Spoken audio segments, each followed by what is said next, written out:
Le dos, lui, avait, on est bien d'accord, une configuration plutôt haussière très claire. Cette configuration, il est venu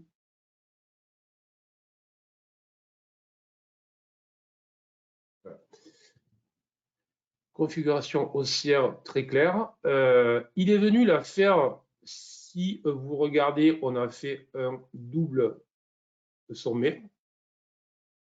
Et on a fait un double sommet très impulsif, très rapide. En fait, on a fait un double sommet de type V-top, paf, paf, paf, paf, voilà. On a clôturé sous le bas, donc on peut dire que la ligne de coup qui est à ce niveau-là a cédé, donc on est bien dans un double sommet, donc un double top qui est validé. Pour le moment, on est sur le pullback de cette zone et donc on est sur un retracement, un pullback.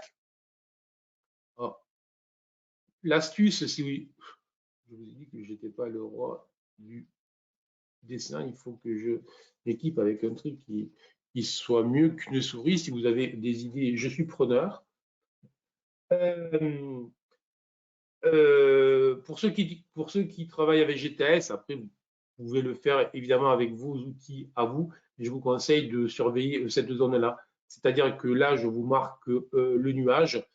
Tant qu'on va rester au sein du nuage qui est relativement large, effectivement, il faut considérer que le Dow Jones est dans une phase de pullback de retracement haussier dans une configuration graphique de type double top qui pourrait l'amener évidemment autour de 300 points plus bas. Donc, surveillez, je dirais, toute cette zone-là. Alors là, ne m'envoyez pas, là, ça va devenir du grand n'importe quoi au niveau des traits, mais j'espère que c'est clair quand même. Ouais, ça va. Et donc, toute cette zone-là, 33 650, 33 700, surveillez vraiment pour des signaux sur les UT courtes, bien évidemment, avec un potentiel baissier de 300 points. Alors, ce qui est intéressant lorsqu'on trade ce type de configuration-là, bien évidemment, c'est essayer de soigner son risk-reward. En tant que trader, je n'ai pas nécessairement l'obligation, en tant que day trader, je n'ai pas nécessairement une recherche violente de gros risk-reward. Ça, c'est une légende urbaine de ceux qui ne tradent pas. Mais de temps en temps, le marché peut nous offrir des opportunités de risk-reward importants. Et là, potentiellement, si on peut mettre un stop à 50 points pour avoir un potentiel à 300 points, avoir un risk-reward de 6, c'est évidemment très important. Et cet objectif-là, vous voyez, en fait, il correspond à une large zone de support, hein, 33, 300, 350. Donc, vraiment, c'est en plus un objectif cohérent sur lequel peut-être il sera intéressant de regarder si l'on y arrivait pour des achats. Donc, le Dow Jones, vraiment à surveiller pour un plan de trading, vendeur court terme en M5, je dirais, à aller chasser des stratégies. Après, là, c'est vous, en fonction de votre manière de bosser. Ceci n'est pas un conseil, etc.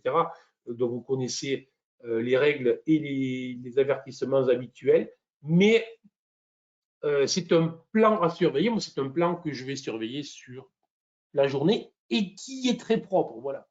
Moi, j'aime bien lorsque puisque si vous regardez là aussi, on pourrait considérer, alors là, c'est une catastrophe, donc je vous propose un truc de faire un petit nettoyage. Hop, de refaire des traits comme ça. C'est pas trop mal, en fait. Et on pourrait considérer que là, on est aussi dans une inversion de polarité éventuelle, donc c'est très intéressant. La tablette graphique, je veux bien, ouais. Mais alors, si vous avez une idée pour... parce que j'avais regardé comment faire et j'avoue que là, c'est mon domaine d'incompétence. J'essaye d'être très compétent en trading et pour le reste, moins. Donc, si vous avez une idée pour que j'ai un truc pour mieux vous accompagner, je suis preneur. Je trade, bien vu d'attirer l'attention sur le dos, 5, ok, de rien, merci. Je trade intraday, je cherche mes objectifs, non maximiser mes profits, et ce bien, faut-il toujours chercher à maximiser ses gains.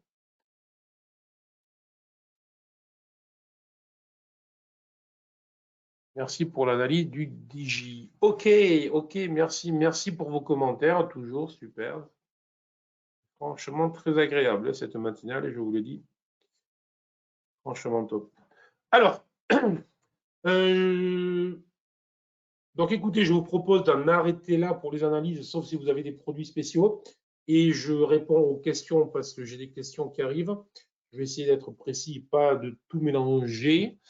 Je trade en intraday, je cherche à atteindre et à maximiser mes et non à maximiser. Je vais y arriver. Je cherche à atteindre mes objectifs et non à maximiser mes profits. Est-ce bien ou faut-il toujours chercher à maximiser mes gains? Je cherche la différence pour moi entre mes objectifs et mes profits, parce que généralement, mes objectifs, ce sont aussi mes profits. Alors, la bonne attitude pour moi en tant que trader, ça, je le développe pour ceux qui ont lu mes livres. Éventuellement, vous pouvez les lire, vous êtes autorisés si vous n'avez pas lu.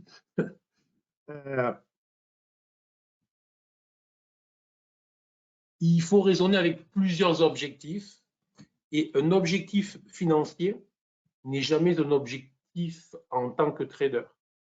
Parce que si on se met des objectifs financiers, quelque part, je vais employer un terme, on s'oblige. Et on s'oblige, ça veut dire qu'on n'est plus focus sur le process, sur le processus, si vous voulez. Et il est essentiel d'être focus sur le process.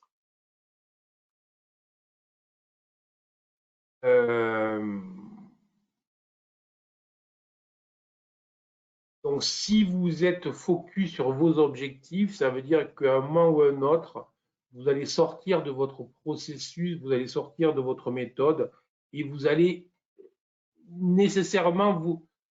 Alors, je vais employer un terme un petit peu fort, mais vous allez avoir une sorte d'obsession pour votre résultat. Là aussi, c'est du vécu, hein, je veux dire. Moi, je me suis supprimé mes objectifs il y a très longtemps. J'étais encore un simple trader individuel avant que je sois pro, donc il y a très longtemps. Parce que je m'étais rendu compte que si, par exemple, allez, on va dire le 22, 3 voilà, du mois, vous arrivez et vous dites, OK, ce mois-ci, j'avais un objectif 100, hein, bon, 100, ce que vous voulez. Et on est le 22 et je suis à 0 ou je suis à moins 20.